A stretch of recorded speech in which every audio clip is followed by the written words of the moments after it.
Hi folks, welcome back to another video on the Sorare Contender YouTube channel. Mark here, we're back for another video. I'm in a different location this week, as you'll notice, in a very messy kitchen.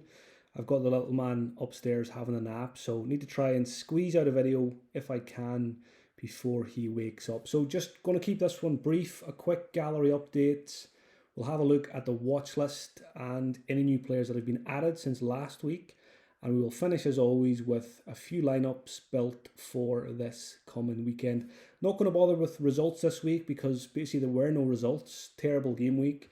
I went into the K-League Special Weekly with lots of hope, and my goalkeeper, called Choi1, did not play either game. So the aptly named Choi1, and I won absolutely nothing. So I've actually sold a few of the Korean cards already. Going to try and stick to what I know best from now on. So a quick gallery update. First of all, I think the limited Lawrence Shankland is the first new purchase since last week's video. As you know, I have quite a large limited Celtic stack, but I've only got one fit forward in that, which is Kyogo. So I wanted to get a second limited team out last week, so I purchased the reliable Lawrence Shankland for that. Elsewhere, David Watson, a very, very good young player at Kilmarnock. He came in to complete my Kilmarnock collection. I want to have 2% on the likes of Danny Armstrong and Matty Kennedy next season. So I will not list any of those guys for 90 days now. And David Watkins came in. I keep saying David Watkins. David Watson came in for a price of £8.62. Danilo, Ranger striker, he's been in and out of the gallery a few times. Initially paid, I think, £99 for one. Have bought a few back, sold a few for a bit of profit, and I picked him up again for 14 quid. Again, one of those that I'm happy to keep with one eye on next season, but I'm also happy to double my money on the purchase if I can. Elsewhere, Marius Broholm, a young player at Rosenborg, got a start in the most recent league game. Picked him up for £7.50, I think it was. A classic card. We'll keep an eye on how much game time he gets. And again, if someone comes in and doubles my money on what I paid, I will let him go and invest that money elsewhere. Martin Boyle came in from Hibs for £5. I remember paying £25 for his limited cards a year, maybe even a year and a half ago.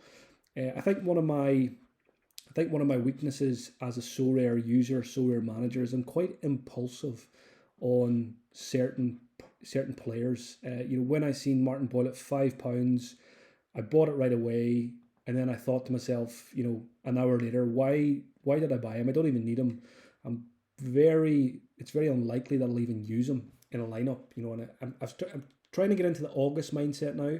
I'm going to have 3 classic teams. Martin Boyle will not get into any of my classic teams next season when I've only got 3. So straight away, he's on the market. So I need to get better at not purchasing, impulse buys. And, Broholm at Rosenborg kind of fell into that as well.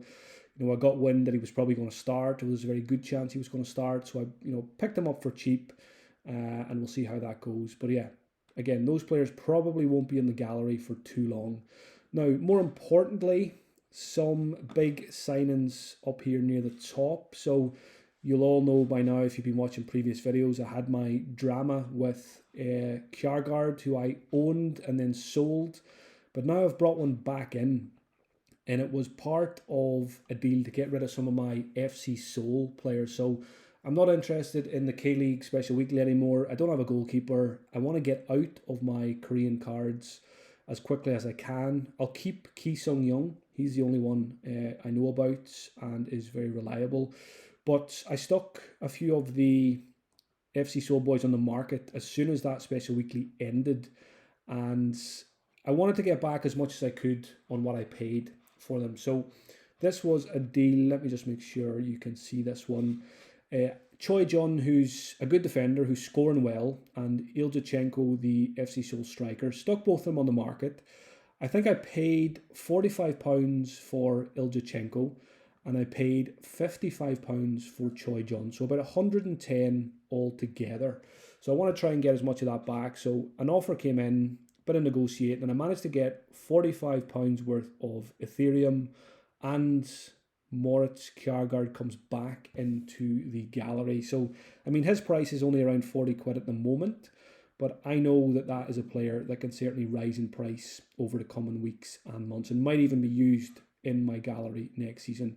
So quite happy to get rid of the two FC Soul guys, bring in some Ethereum, and also get a good player back in the gallery as well. The dog is threatening to ruin the video with some barking here, so hopefully not. Roxy, into bed, go. Hopefully she keeps quiet, because I just record these in one take, so if she barks, we're in trouble. Elsewhere, Gonzalo POV, who's been on the watch list for a wee while, I finally went out and bought one. There is, I think, about 3 months of a break now in his season, so the price came down. As we see there, a very good scorer on the platform. Price paid was, what did I end up forking out from? £40. So I thought that was a fair price. And again, probably going to be a key part of the classic strategy in August. He'll be one of my key defenders in that. And once I picked him up, I went out and got his teammate Jonathan Gomez for £2, just to make sure POV will have 1% extra collection bonus at the start of the next European season, which is when I'll be using them with some of my European cards. Elsewhere, I sold a couple of cheaper FC Soul guys from the previous season as well. So I brought in Lee Sung Young just to make sure Ki Sung Young will have 2% at the start of next season. And most recent purchase, Darwin Quintero, who I think plays in Colombia. He's a very good scorer.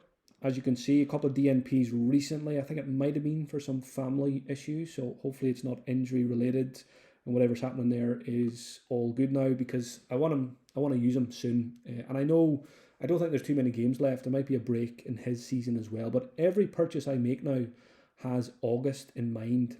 I'm planning to take a bit of a break from Sorare during the summer, maybe a bit of trading here and there, maybe one lineup, with players like Sho Sasaki, Shiatani, Ki Sung Young. I've got Iraqi as well from Tokyo. So I probably need to go out and buy a goalkeeper if I want to play during the summer, because I don't have Choi 1 to rely on any longer. So Darwin Quintero came in for about 38 quid, I think it was. Yeah, 38. So again, a big part of the gallery for next season.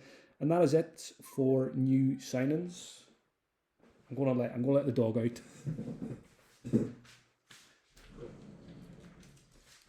There we go. Hopefully she leaves me alone now and I can get this video completed. A quick look at the players that I've sold recently before I get into the watch list. So you'll see there, top of the list is Kwon, one of the FC Soul guys. Sold him for about £7. Martin Braithwaite is gone as well.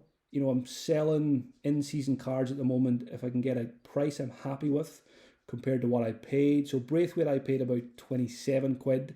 So managed to actually make a bit of profit on him, which is not very often the case at this stage of the season. Sold him for 31. There's the double trade for the FC Soul guys for Kjærgaard. A couple of cheaper guys, couple of rewards that I gave away. Elsewhere, last week I think I mentioned I sold my Callum McGregor from the 2022 season. So I've sold the collection pieces that go with that. Stephen Welsh is gone, and Quinny picked up James Forrest and Anthony Ralston. Good timing from Quinny on the James Forrest pickup after him scoring a brace. Might even make it into one of my... I've got an in-season James Forrest, so he might make it into one of my stronger lineups this weekend. So that is it for sales. We move on to the watch list. Couple of new players added since last week. The top three there are all playing in the Elite Syrian in Norway. Hagelskjær, defender at Molde. Jens Peter Hoga, who's not done much so far this season, but comes with good pedigree. And Hakon Evjen at Bodo Glimt as well. So 3 Norwegian League picks with one eye on possibly adding them to the gallery to go along with my J-League and whatever's left from my K-League cards for one lineup during the summer. Elsewhere down the list here we have, like I said earlier, I'm in need of a goalkeeper for the summer. Now, Andre Hansen is currently injured, But if he can get back, within the next month, if I could use him in June and July, I'd be quite happy. And his price is down at about 40 quid now. So I'm tempted to pick up a Hansen, and hopefully then he gets fit and can become my summer goalkeeper. He doesn't score fantastically well, but again, I'm not in a position to go out and spend loads on a big goalkeeper for the summer. Again, scores are pretty terrible recently, but there is potential. There's a 70 in there and a 95. So I've got my eye on him. If I can get some more information on his injury, I might snap one up. Elsewhere, came across this guy on leaderboards recently. Hassan Kuricay plays in the Bundesliga 2 for Eintracht Braunschweig.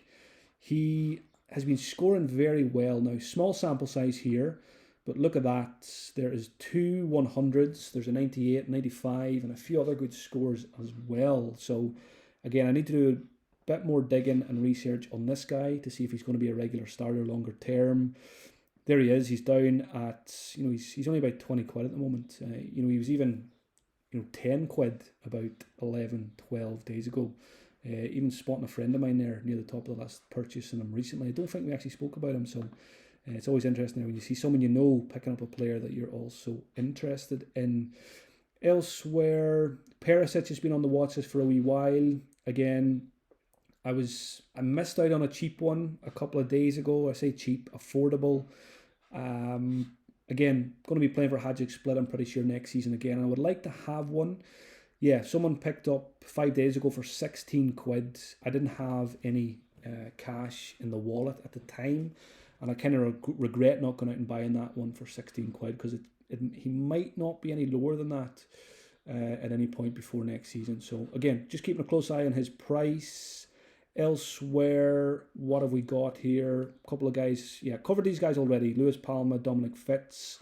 Lee Dong-gyong's an interesting one. I've almost purchased one, but I think he might be one of the players who's changed teams now for the military. Still showing up here that he plays for Ulsan, but I need to double check. He had a DNP during the week, and I feel like he might be away to do his military service, so maybe, no pun intended, but maybe I dodged a bullet there by not buying him. Oof. Dog nearly gave me a heart attack there with a bark. You get to enjoy that because I don't get to edit any of this out. So back to the watch list. Dominic Fitz is suspended this weekend, and that has resulted in his price dropping a wee bit. So maybe that's finally my opportunity to go and pick one up. Most recent auction, £70 for a Dominic Fitz. I like the sound of that for next season. So let me get out of here. We will finish up with some lineup building for this weekend. Where are we? Lineup builder. And let's go to Contender. Contender in season rare. So as always, we'll just have a quick look at what I have available and maybe build 1 or 2 lineups. Goalkeeper situation, 2 AAA ratings there in Juan Garcia and Kelarus. Kelarus is at home to St Johnstone. I like that fixture this week because St Johnstone don't score too many goals. Juan Garcia is at home to Sporting Gijon. So again, I've got Garcia on the market at the moment. If he doesn't sell, I probably will put him into my top lineup. But if he does, then Kelarus will go in as a classic goalkeeper. So everything else would need to be in season. Loads of good defenders this week. Sho Sasaki is a classic, so I wouldn't be able to put him in here with Kelarus. So Carter Vickers is usually my first port of call among Celtic defenders, as is Matt O'Reilly when it comes to midfielders. I'll look at some of those others when I build a classic lineup. Forward options this week. I was going to sell Bruno Petkovic, but I'm still a little bit light on the strikers front, so I think it makes most sense for me to keep Bruno Petkovic. I think that's a top of the table clash in Croatia, so I fancy him to step up and do the business there. Miovski's good fixture at home. My Rio Hatate forward card at home to Hearts, although that's not an easy fixture for Celtic, even though there's a lot of good ratings here. I'm inclined to go Petkovic or Miovski in this lineup. Given that I've gone for Kelarus, maybe I put Miovski in from Aberdeen as well. Then the extra will probably be made up with another Celtic defender, although I don't love that fixture, especially when they're up against Mr. Lawrence Shankland. But again, Taylor or Johnston. Johnston usually gets the nod there. So there's a rough idea of what the in-season top team will look like, and it's probably Matt O'Reilly for captaincy. Let's just have a quick look now at what I could do in terms of a classic team. Of course, there'll be a few in-season cards included here. So let's just put Garcia in if he doesn't go into the other one. Classic defenders, probably Sho Sasaki again. He's on the market at the moment, but if he doesn't sell, he'll be used. Andrade did very well last game week. I think he scored roughly 100. He's an option, but again, it's always going to be Sho in this. Blair Spittle, I think, is a great pick this week at home to Livingston. Hasn't been scoring very highly in recent weeks. Ki Sung Young, I'm going to keep him. I won't be playing the special weekly this week, so I can use him in my contenders lineup instead. Playing against Ulsan, which is not an easy fixture, but Key is a boss at the moment. Nicholas Kuhn at Celtic, always a good option. Holtby, playing against 16th in the league, I like that as well. Obviously, Hatate is also here. Lots of good midfield options this week, so hopefully some rewards to come. I'll put Spittle in here just purely based on the fixture. Petkovic will go in here if he's not in the top lineup. Elsewhere in terms of classic cards, I like Kyogo, I like Rio Hatate. But again, Petkovic probably comes out on top there.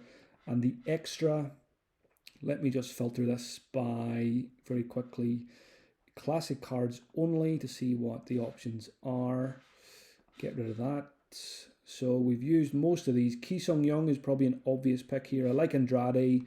Could go double up with Shiotani for the Sanfrecce defensive double. Nicholas Kuhn, there's plenty of good options here this week. So hopefully a good game week to come. But Ki Sung Young probably gets the nod there in a home fixture. So there you have it. A very thrown together video this week, given that I don't edit them. The dog gave me a fright. The wee man's sleeping, but I was hoping to record Wednesday night, but good to get a video out nonetheless on Thursday. So those of you who are crazy enough to watch this, hopefully you enjoyed it. Make sure you hit like or subscribe. Comments on the video are always welcome.